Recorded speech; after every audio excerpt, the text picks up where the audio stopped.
ছেলেকে নিয়ে মালয়েশিয়ার রাস্তায় পরীমণি বললেন জীবন সুন্দর। দেশে নেই ঢালিউডের আলোচিত চিত্রনায়িকা পরীমণি। উইজার্ড শোবিজের আয়োজনে এই মুহূর্তে মালয়েশিয়ায় অবস্থান করছেন তিনি।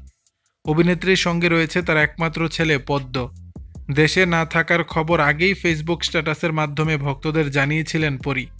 সামাজিক যোগাযোগ মাধ্যমে এয়ারপোর্ট হোটেল জার্নির ভিডিও প্রকাশ করেছেন। এবার অভিনেত্রী মালয়েশিয়ার রাস্তায় ছেলের সঙ্গে আনন্দঘন এক মুহূর্তের ভিডিও শেয়ার করলেন। শনিবার 28 জুন একটি ফেসবুক রিলস ভিডিও আপলোড করেন পরীমণি।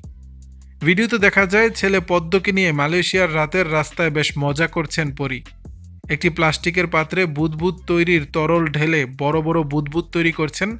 তাই নিয়ে মা ছেলে আনন্দে সময় কাটাচ্ছেন মালয়েশিয়ার আলোময় শহরে। ছেলেকে নিয়ে উপভোগ করা জীবনের একান্ত মুহূর্ত প্রসঙ্গে পরী ক্যাপশনে লেখেন, জীবন সুন্দর এমনই। দর্শক, বিষয়টি নিয়ে আপনাদের মতামত জানাবেন নিচের কমেন্ট বক্স।